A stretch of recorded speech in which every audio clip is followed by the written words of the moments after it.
Hello and welcome to the North Bank podcast. I'm your host Holly and I'm joined by away end Stef. I'll call you Stef this time. All right, Stef. Hello, mate. How you doing? Yeah, good. Chris is not with us this evening. He's otherwise engaged, shall we say? Having a great old time in our absence.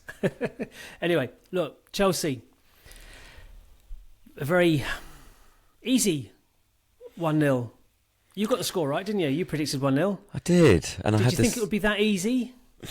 No, and ask me how I felt watching the game from the stands. It didn't feel that easy, but our good friend Tabs at the Grove did message me afterwards saying, "Cold light of day. Actually, that was pretty easy," and it's hard to disagree. Funnily enough, watching it, I was at home watching it. And it's probably the most relaxed I've been for any game this season. Wow. And I wasn't ruining Mr. It helped that we scored after 20 minutes, I guess. So we always had, from that point on, we had the lead. And apart from one kind of comedy moment from Raya, and I loved his reaction afterwards, he just mouthed, "How?" Like, how has that not gone in? I've got away with that one. Apart from that, there wasn't another danger moment. The only other shot on target was a fairly limp header by Cucurella that just bounced and was up in the arms of David Raya. It says a lot about the Chelsea team where he's their most effective attacker. Yeah. Because they were shorn, like us, of Jackson, Madueke and Palmer in a very similar vein to us. So maybe it's no surprise it was a pretty uneventful 1-0 defeat. I mean, we thoroughly deserved it. This is what I wrote down. Played game in second gear. Chelsea awful. Trossard awful. Very, very important win. That was it. Our XG was 0.77. We had 12 shots, 4 on target. I couldn't be asked to look up their XG because it's 0.35, I think, because that kept doing the rounds about it was the lowest of under Maresca, I think. I mean, it was a really, I don't know, just a meh. You said meh, and it was that kind of game. But it was really a crucial game for us to win. It puts 9 points between us and them, which is great. It puts 10 points between us and City, which is great. It keeps Forest 4 points behind us, although I have said on record that I don't mind if we finish third, so people can shut up about finishing second 3 seasons in a row. I'm not a fan of that particular narrative. I don't care how much money it costs us, that one place. We're not going to win the league unless Liverpool fail to win another game this season, but we'll get onto them and their kind of last 2 games in particular. But the team was predictable enough. I mean, I say that I didn't predict it, but I think people had Nwaneri playing, and he started on the bench, and I'm quite happy with that. No issue with that. Raya, Timber, Saliba, Gabriel, Lewis Skelly across the back, Rice, Ødegaard, Partey in the middle, and then Martinelli, Trossard, and Merino through the middle again. Pretty okay, and we started quite well. What was the atmosphere like? What was the build-up like? I'm curious because I felt a bit nonplussed. Like, I knew it was an important game, but I couldn't, get myself going for it as much as I would a normal Chelsea game. And I know you mentioned Tabs, and I know Tabs has a, shall we say, an interesting relationship with Chelsea. He doesn't quite like them so much. No. I'm not saying I do, but they don't get under my skin as much as a couple of other clubs I could mention. So what was the atmosphere like beforehand? Yeah, flat. Weirdly, I didn't think the atmosphere was that bad, like just before the game and kind of during the game. I feel like there might have even been flatter atmospheres, but the concourse certainly wasn't nearly as rowdy. Early kickoff, cold air, and I'm just trying to think, like season state. Well, exactly. You cannot overestimate just how much of a bubble has been burst in terms of the league games. Now that Liverpool have this, double-figure lead at this point, it just is what it is. And so I think it mattered in the sense, like you say, that Chelsea are there, and we had started to look over our shoulders at others. And once the game got going, I thought actually it was pretty good. It was also helped by a few interesting tackles. It has helped. Oh, here's the thing. Here's the best one. Even from our end in the North Bank, looking right across the pitch to the away end, we could see the Chelsea fans with their blow-up European cups, which, look, I get it. Football banter is a funny thing, as my notifications on various social media platforms have attested to today. But there's something a little bit tragic in that, I think, in going out of your way to bring one to the Arsenal away end to wave at Arsenal. It's like, okay, guys, I'm not sure that's the own you think it is on us. It's like you could just hold a mirror up to it and go, here we are. Yeah, it's all very, very weird. But like, it was flat. You know, the concourse outside Block 6 never really got going like it has been doing. You know, the last couple of years just was what it was, really, and the team took care of business. I mean, you mentioned a couple of tackles, and I on the WhatsApp group, I think at one point I said, well, there's Fofana's fourth yellow card tackle. Yes. He's still yet to receive a yellow card. Now, I realise, I've read later today that he's received like racist abuse online, and that's just like ridiculous. It's like, fucking get a life, you lot. But on the pitch, the referee was having a very odd game. As someone tweeted afterwards, that any one of those any one of those challenges in another game could have been a red. One of them. In order of balance, because I don't want this to just pile on that. Yeah, Fofana, absolutely. Partey's one that he went in a bit late and studs up. I watched the highlights back earlier. I mean, at the time, it just looked like it just mistimed. You know, it didn't look malicious, and that's probably what would have saved him. But watching it back, I was just like, oh dear, that was a bit of a naughty one. Given the green light to these. This is where the injury is going to come from, isn't it? That players are going to realise, well, hang on a minute, a couple of tackles have gone in a bit hard, a bit meaty, a bit over the top a little bit, and the referee's done nothing. So next time one of that lot gets the ball, I'm going to put in a reducer on them. And that's how these injuries, these kind of season-ending injuries will occur.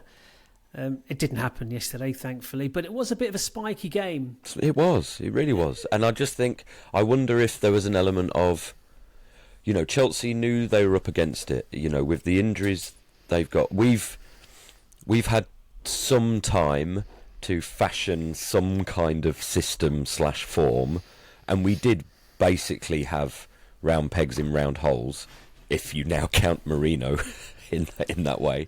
But Chelsea were very much clearly trying something different, and, you know, at my pathetic level of, you know, Sunday League football, you know, when it's against you, you know, sometimes you can just sort of get a bit frustrated, and I wonder if some of that crept in. Well, when I played football, I was the gobbiest git on the pitch. Oh, I was, and I thought, if I'm not good, so I'll just be noisy. I was good, but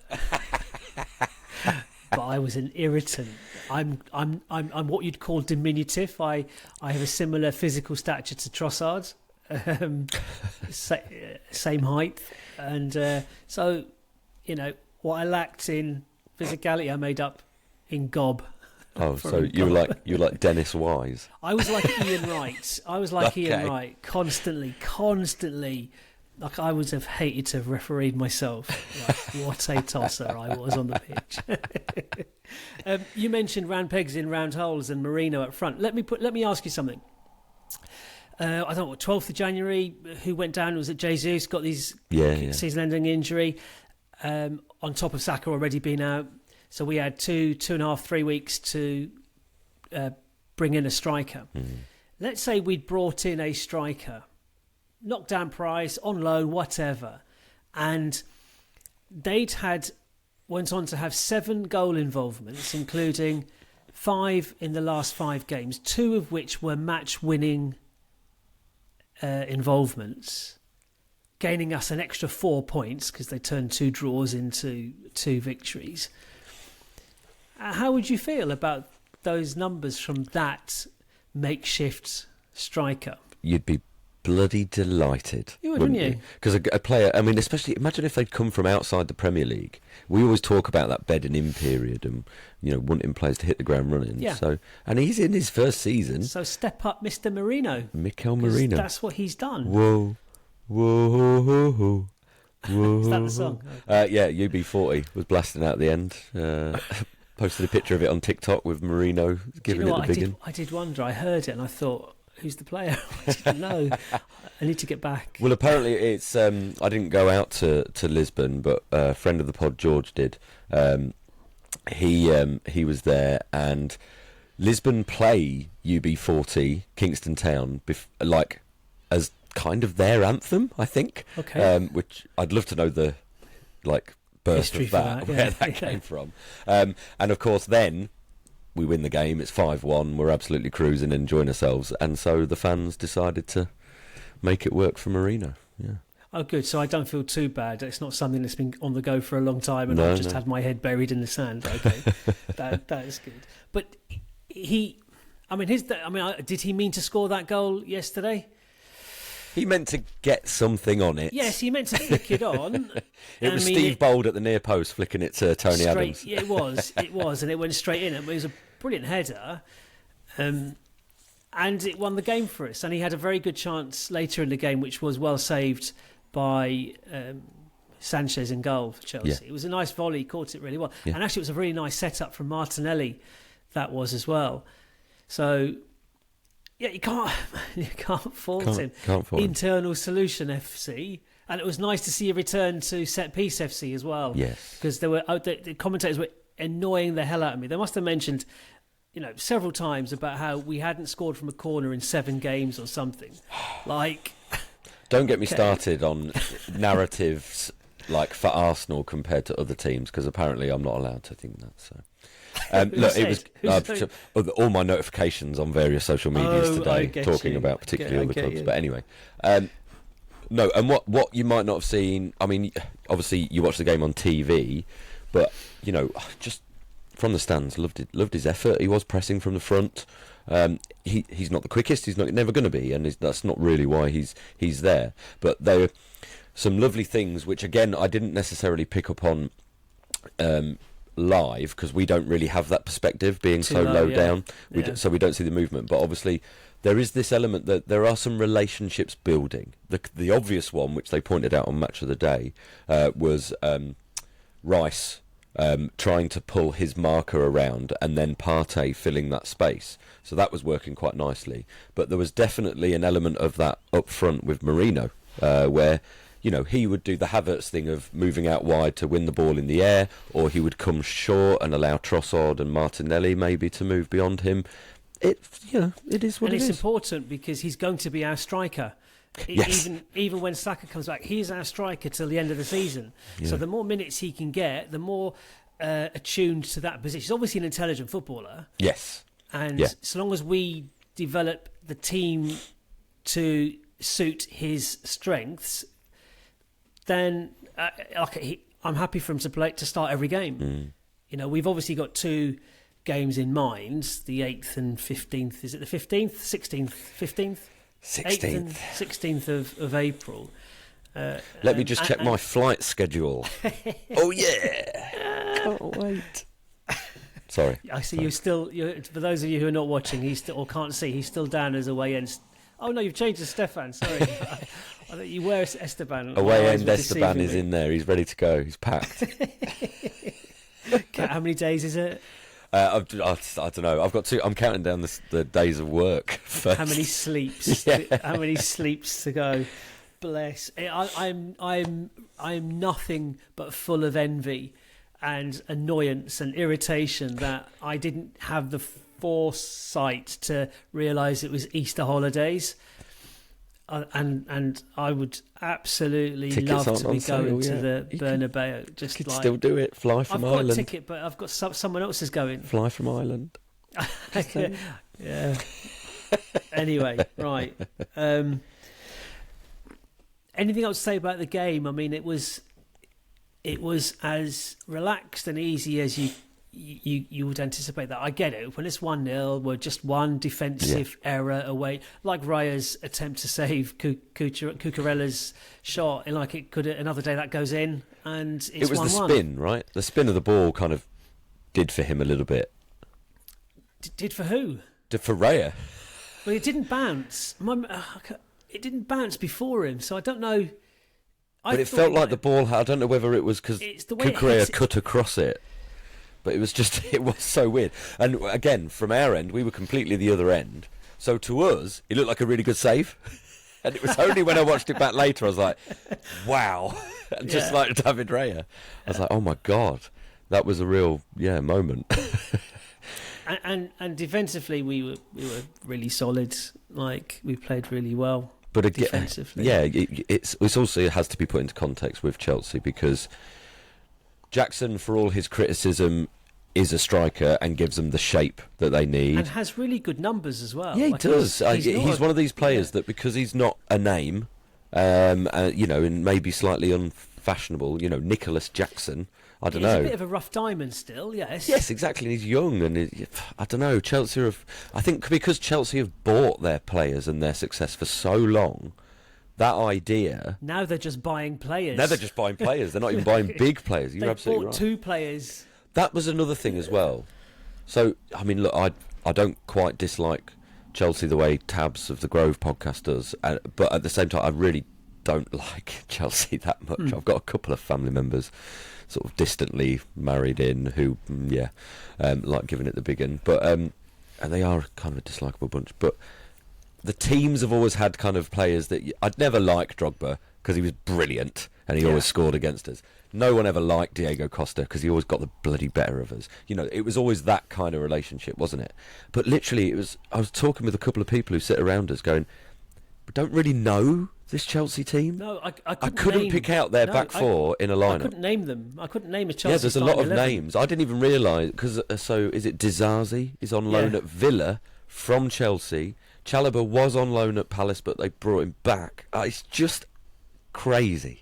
How you can feel any kind of rapport with that team is just beyond me. And as you know, some Chelsea fans are starting to grumble a little bit. I think ultimately they've done well this season. They may get pipped for top 4, possibly. Well, Champions League maybe is probably.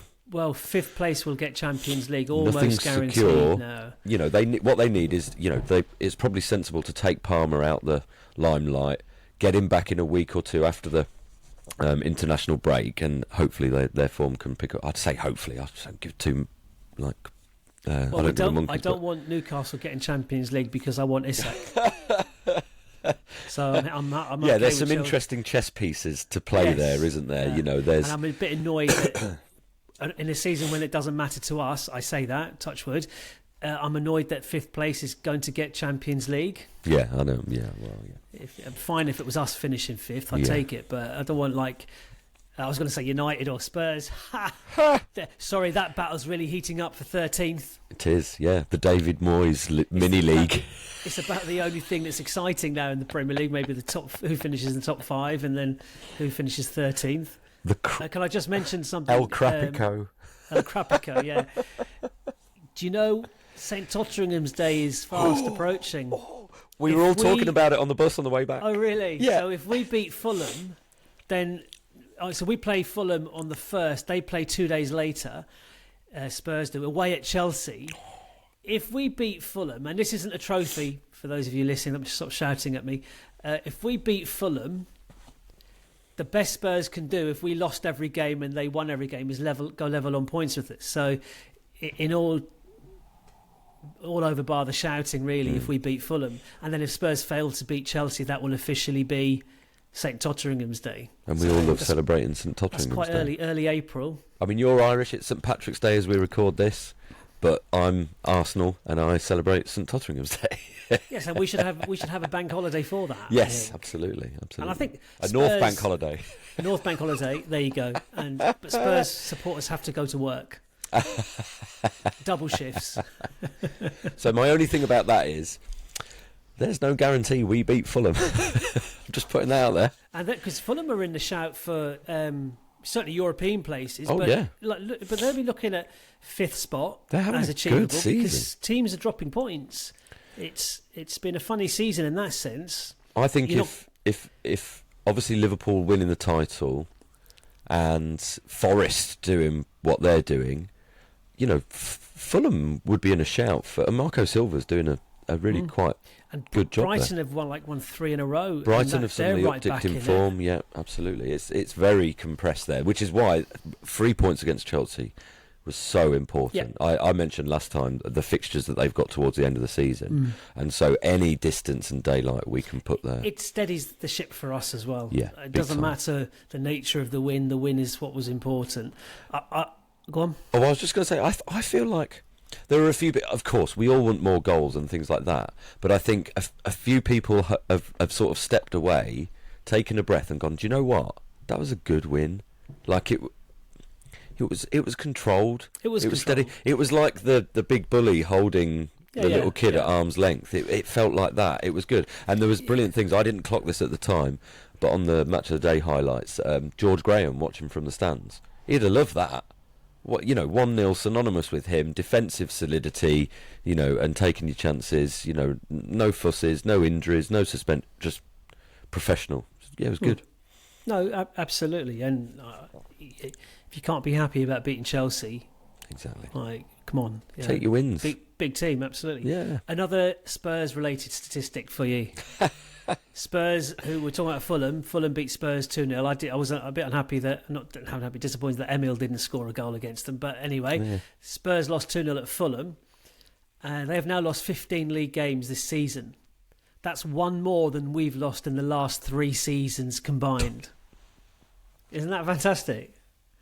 Sorry, just say that one more time. That was Spurs' 15th 1-5 defeat this season in the Premier League. Okay. That is one more than our combined Premier League defeats over the last 3 seasons.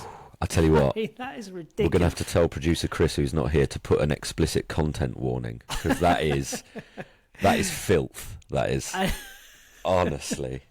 And he's still managing the club, not Chris. Ange, he's still managing them because they're still in the Europa League. Because they're still in the Europa League. Yes, that's it is, it. Yeah. I mean that is incredible, isn't it? I should do one for Man United as well because they won't be too far behind that. Oh yeah, but they've won FA Cups in we're back. We're years. back. We just beat Leicester. Yeah, but it's like they've won. But they've won FA Cups. We've won 2 FA Cups. What have you won? Sorry, I'm getting all petty. Two more things on Chelsea, if I may. Although I enjoyed the Tottenham aside. One, Neto, his performance really annoyed me. I feel like they tried obviously something different with Jackson and Palmer out. Putting Neto up front was not the answer. He's a winger. He needs to run from deep. He needs to turn players, and you could just see his frustration going. But boy, did he whinge. He whinged the whole match. They all did. Well, they sort of all did as well. I mean, we do a bit of that as well. But he in particular, I don't know why. The amount of times he was just laid on the floor with his arms. But I couldn't tell. He was mixing it up. Sometimes he was whinging at the Arsenal players. Sometimes he was whinging at the ref. Sometimes I think he was just whinging at his teammates as well because it just wasn't happening for him. So that wound me up as watching from the stands. And the other thing, which completely passed me by in the stadium, which again I only saw on the highlights, Jurriën Timber giving it the big un to Maresca. This is God-fearing Jurriën Timber, who posts out biblical quotes before the game, to motivate himself.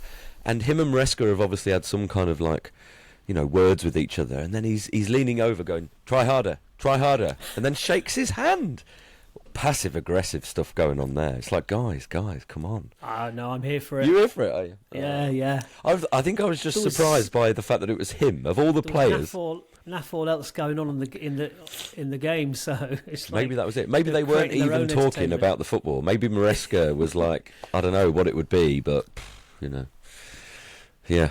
The paths wouldn't have crossed before, No, I wouldn't have thought so. Arsenal and Chelsea, really. But I mean, I wouldn't mess with Timber. I'm not sure I would mess with Maresca. He looks like he's got this bit of him that when he snaps, you don't want to be on the wrong side of that. I wouldn't want to be on the wrong side of that. So you're back in Maresca in a tete-a-tete with No, Timber? no. I'm just saying, you know, I feel like, I just don't know, I think Maresca would try and use some underhand tactics, whereas Timber would try and fight a fair fight. I mean, I wouldn't mess with either of them. So, No, well, of course not. I wouldn't mess with Gunnosaurus. I'm a lover, not a fighter. Are you done on Chelsea? I think so, yeah. It was a pretty uneventful day, all being all. It was a nice day out. Good. Okay. We'll get on to the England squad because it is international break in a minute. We'll also, I think, just chat a little bit about the League Cup final in a second. But I just wanted to talk about Saka briefly. The Athletic put something out yesterday that they believe he's been earmarked for that Fulham game on the 1st of April. So I've actually written down our next fixtures because what we're looking for is what's the first game he's going to start. So 1st of April is a Tuesday. Yep. He'll come on for the last 10 minutes against Fulham. 10 minutes max, yeah. Can't really risk him any more than that. No. Everton away is on the Saturday. So what was that? Thursday, Friday. 4 days later, Everton away, 5th of April. On the bench again. Oh, yeah, 100%. Another maybe 10, 15 minutes for that one. Yep. Then it's the home game against Real Madrid on the Tuesday. If he's had no adverse reaction, he might come on in the 67th, 68th minute that game. A little bit earlier. Forward. Then it's Brentford away on the 12th, so 12 days after. No, Brentford at home. Sorry, I've written that away. Brentford at home on the... That's right, because what is it, number 4 in our 5 consecutive home London derbies or something, yeah. Brentford at home on the 12th. If he's had no adverse reaction to anything before that, I think he will start that game. You think he starts Brentford? I think he starts Brentford. But with a plan... Yeah, with a plan to bring him off. He'll do an hour. Okay. And 4 days later, we're in Madrid. He starts. He definitely starts. I mean, that's got to be what they're planning. It's got to be something like that. How effective, how up to speed can he be? I don't know. Is he a player that needs to be? We don't know. He's never had an injury like this. I don't think so. I mean, yeah. I don't know. So that's got to be the aim, hasn't it? Yep. So that was just on the Saka. That's sure. I mean, look, we're all crying out for him to be back in some way. I mean, I'll even take a sub appearance in the Bernabeu. You know, or an early-ish one. If you're not getting on, be. Huh? You're not getting on. I'll take my boots if you like. Might need to book some extra luggage. Yeah, that'll just be for my meds. Look, that's got to be the aim, and that's what we all want. But again, he'll be absolutely chomping at the bit to play. But we've got to ignore that.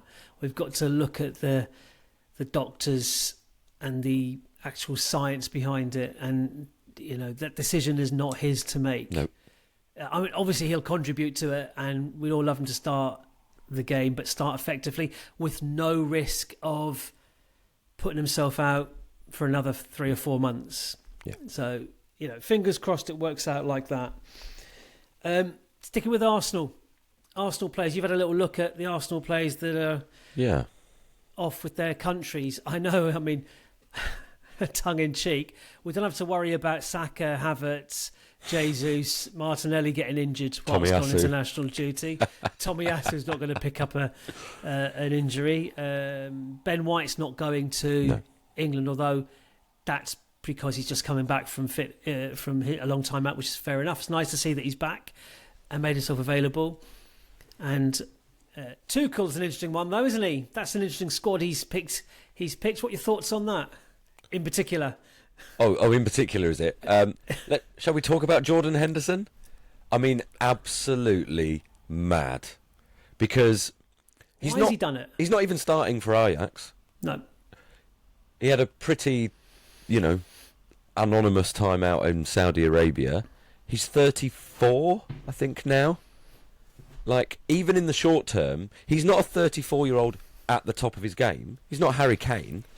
He's not Mo Salah. It's absolutely bizarre. Why has he done it? Just experience. But there's other players with other experience around. I literally can't understand it. The talk is about his leadership skills off the field. Roy Keane said the best thing. He said something along the, well, if they're keeping him round for in the dressing room, what is he doing? Is he doing magic tricks? What's he doing? And it's Sorry, who was that? Sorry, I have no idea who that was. On St. Patrick's Day, you should hang your head in shame with that Roy Keane. Do your job. Cork. Do your job. He's from Cork. He's from Cork. That's better. Thank you very much. Sorry. No. I'm going to stop. I'm stuck now. I'm stuck Quit with while Roy you're Keane. behind. I am. I think yeah, it just, like, I don't get it. If it's that reason, if it's his leadership officer, bring him in as a coach. Like, yes. just give him a coaching role. Anything. He's not a player.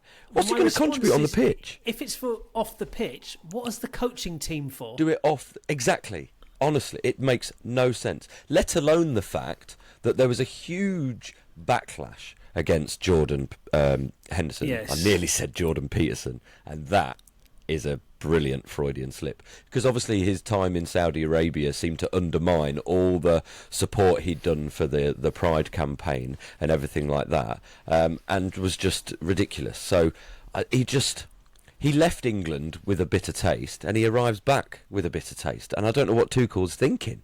It just seems mad. It's like a PR self-own. It just makes no sense in a footballing sense, or in a kind of, political sense, if you can call it that with football, but just bizarre. And then the likes of, I mean, it's kind of worked out, because obviously Morgan Gibbs-White was probably the player that missed out, and has now been called up because Palmer is effectively injured and is going to see it out. So, I mean, it's just mad. When you look at what's going on, Morgan Gibbs-White with Forest up to third, absolutely going great guns. He's at the centre of that team. He's playing absolutely brilliantly. And Jordan Henderson is warming the bench for Ajax. Just give me a break. If I couldn't, I mean, last couple of tournaments, I've started to fade with England a bit. It was hard to support them when they were picking so many bloody Tottenham players, and it's just I'm getting diminishing returns. And Tuchel, I don't know, it's just started off on the wrong foot there. I think it's bizarre. In terms of Arsenal players, then, how many are we worried about? What, going out on injury? Well, Tierney's going to play for Scotland, so that's him out. Calafiori has been called up to Italy. Don't know what the situation of their squad is, as to whether he's starting. The list I saw, credit to ArsenalInsider.com, I didn't see Jorginho's name on the list, so I'm assuming he's not been called up. And that's probably just an age thing. He's not played a huge amount of minutes for us, so one assumes that there's other alternatives. Partey's playing for Ghana, so he could get injured. He's been injured for them a couple of times. No, we're talking about it sort of tongue-in-cheek.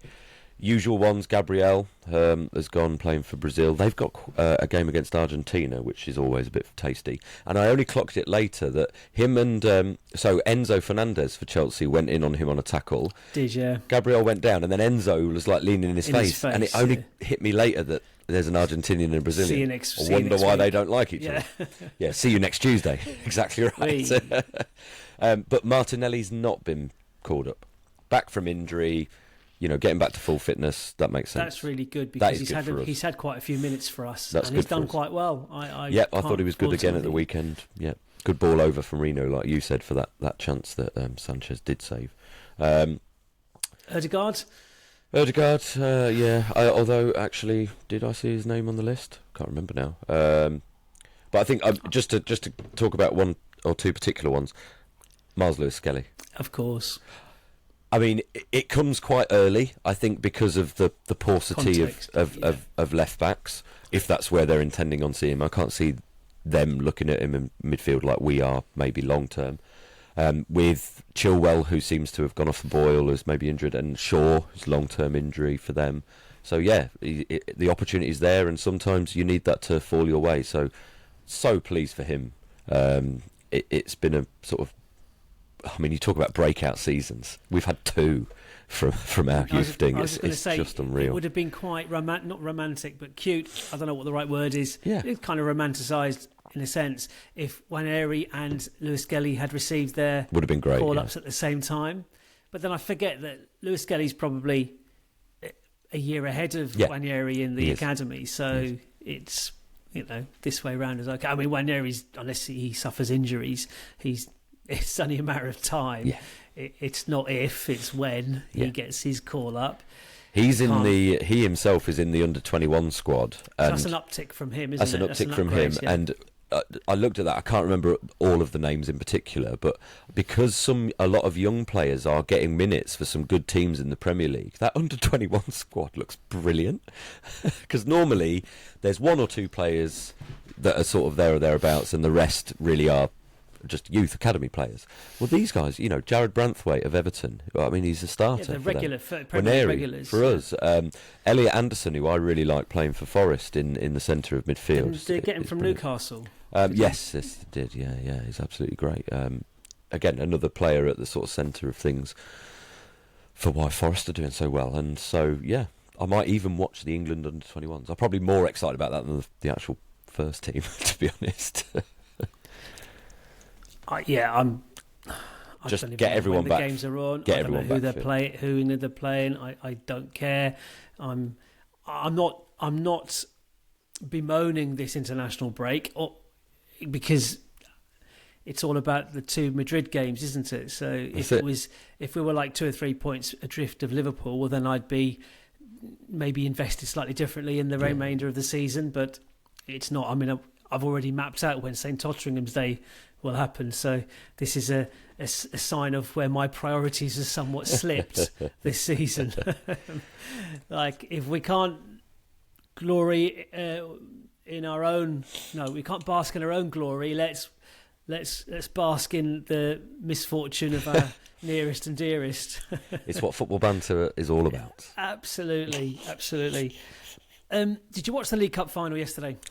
No, we were still making our way back on the supporters coach, back to Norfolk. So a few people were streaming it on their phone. There was a funny little moment when the first goal went in, because everyone's stream was at a slightly different point. So there was like this Mexican wave of cheering that went back through the bus.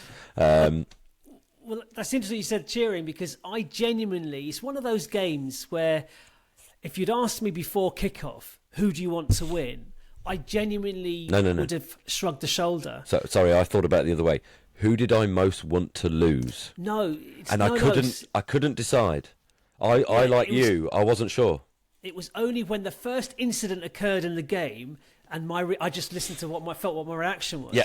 And I said, I want Newcastle to win this. It was a close run thing, but I wanted and again, you'd have to be a pretty cold-hearted individual not to look at the fan perspective of that. Look, I'm sure the majority of Geordies would like to disassociate themselves with their owners and what's going on there. They're not. It's not their fault.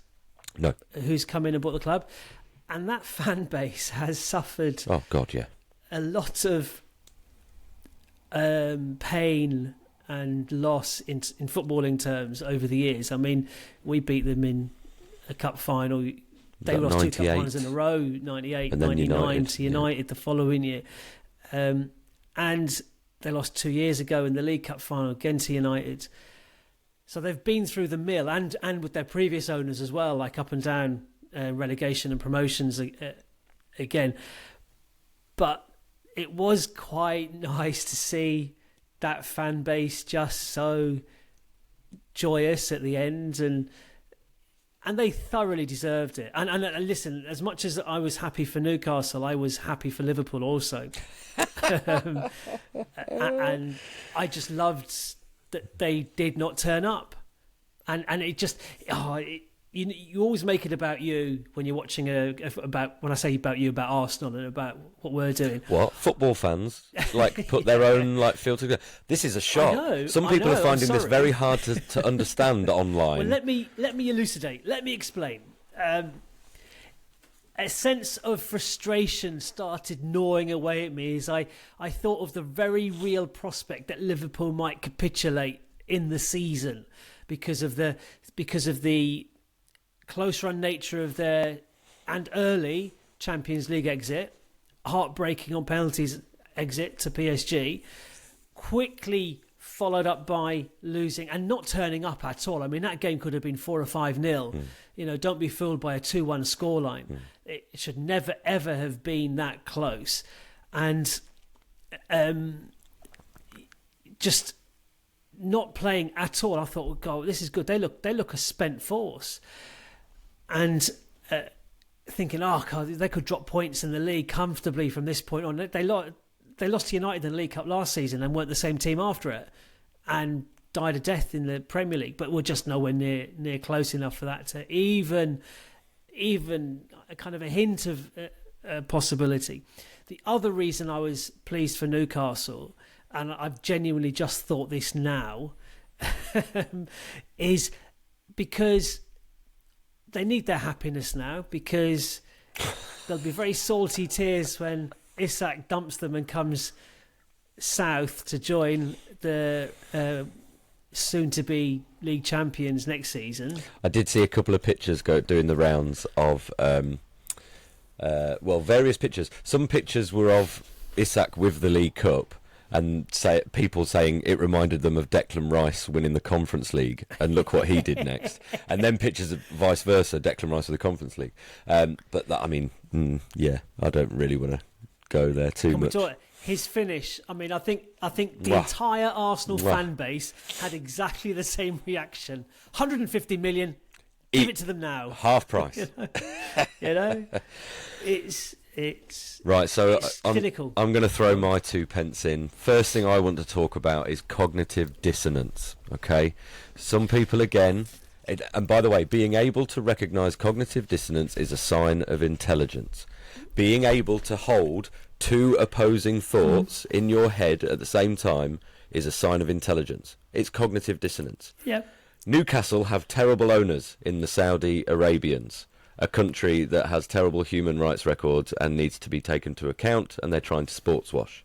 And on the other hand is a fan base that love their club, are incredibly loyal, incredibly vociferous about the way they support their team, and have been there for years and haven't won since whatever it was, 55 I think it was, and they can enjoy it. Both of those things can be true. So good luck to them. They've as a fan, like you say, got no choice in who owns the club, because that's not how the rules work in this country. If we had the 49-51 rule in Germany, it'd be different, but we don't. So what can you do? We didn't choose the Cronkies, okay, and Liverpool didn't choose Fenway Sports, and Man City didn't choose Abu Dhabi Oil or whatever they are. It's beyond your control, and you have to recognise that it sort of creates hypocrites of us all. Some fans are strong enough in their will to walk away, but not everyone is. Good luck to them. It was brilliant. And like you say, I had that initial reaction, wasn't really sure which way I was going, and then Newcastle scored, and it was like, oh, okay, here we go. The other thing is Liverpool, not just not turning up, but also fading. And it's this thing of, I almost wish they had a Premier League game now, rather than an international break. Right, we talked about that earlier, about the international break. I'd be really annoyed if we were still in with a shout for the league, with this the timing of the international break allows them to regather. But I want them to have a game in the Premier League on Wednesday. Yeah, that would be nice. But alas, it is what it is. We let the gap get too big, and that's on us. And we'll lick our wounds, and we'll go for it. But like you say, we do make it all about us. We're an Arsenal podcast. We are Arsenal fans. We go home. All of us are season ticket holders. I go away as well. I'm going to bloody Madrid, investing hundreds of pounds. Make it sound like a chore. Yeah, sorry. It is expensive draw, but okay. No, of course it's all about us. We're ridiculously bipartisan. It's but like... I also think we're quite magnanimous as well. I don't know how to pronounce that word. Yes, fine. I think we do it. Respectful of the opposition. Of course. When the time suits. You know, we're not horrible, we're not abusive, but, you know, we will grumble and turn our nose up and, like, spit our dummy out. And it's just, you know, it's not to be taken seriously, as some people think. What annoys me, more than anything, because I'm all about the narrative, is... and this is what I posted out, this idea yesterday, that actually, if you think about what's happened to Liverpool in sort of recent weeks, you know, the going out the FA Cup to Plymouth, the way the Champions League game unfolded, and now losing the cup final to Newcastle, I do honestly, and this is just me thinking that, and I could be wrong, you know, I'll happily wear my tinfoil hat if everyone wants me to, because I'm a conspiracy theorist, but I do feel we would be reported differently. They would be calling for Mikel Arteta's head. Now, would they be doing that? No. See, I agree with all of that, but you put that out, and my response is still my response. What? They're walking the league at a canter. So that's the it. Yes, if they were 2 points clear of us or 2 points behind us, then absolutely that I think Slot would be in a lot of bother. In fact. But they're not. They're just winning the league at an absolute canter. Fine, yes, and I think that will definitely play into it. And I'm not saying that that's wrong. I'm not saying that everyone should get on Liverpool's back because they lost to Newcastle. The best team won. The point about cup competitions is it's all about the day. And the point about the league competition, it's about 38 days. It's so much more a measure of a team. And for that reason, Liverpool are having the best season. Newcastle, yesterday, were brilliant, and on the day they deserved that. They were the better over two legs against us. They were so much better than us over two legs. You know, their intensity was better, their approach was better. They were more clinical. Isak is just a phenomenon of a player at the moment. He's the difference maker. He's a difference maker. He's brilliant. Okay, but those are on days. You know, Newcastle are what, 6th, 5th? Yeah, 6th. I think. So there's it's not been as consistent for them in those respects, okay? And neither have we. We've dropped off. So I get that. My idea is spin it. Tell me how the reaction and the noise and the narrative, and I say this as, you know, we are podcasters ourselves, and there are other podcasters out there who I think have actually created this atmosphere around Arsenal, because they started out years ago as this very clickbait kind of approach to try and wind people up. Other fans got onto it, and it's turned into the magnifying glass on us has been made much more focused, basically. But yeah, twist it. Arteta's however many points clear in the league, but went out to bottom of the championship, went out in the Champions League having won the away leg 1-0, and then lost a cup final with his team really not turning up at all. And this is a really good analysis, was they went probably way stronger than they needed to against Southampton, and didn't necessarily rotate, knowing that these important games against PSG and Newcastle were coming up. You know, they've stuck to plan A maybe a bit more than they should have done. Tell me Arteta would be reported in the same way as Slot. I personally, and it's just me, I don't think he would be. No. Let me read. Le Grove put a tweet out earlier on today, about 51 minutes ago, according to my phone. Ooh. And I've just found it. So a journalist called Martin Ziegler has announced, he writes for the Times, Premier League ends 25-year Nike ball deal and turns to Puma ball detested by Mikel Arteta for the next 6 seasons, right?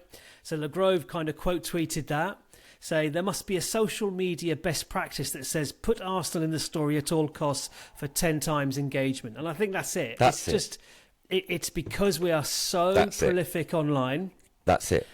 And this is why we get name checked into everything. Because as Le Grove also pointed out, Pep Guardiola has also said exactly the same thing about that ball as Arteta has.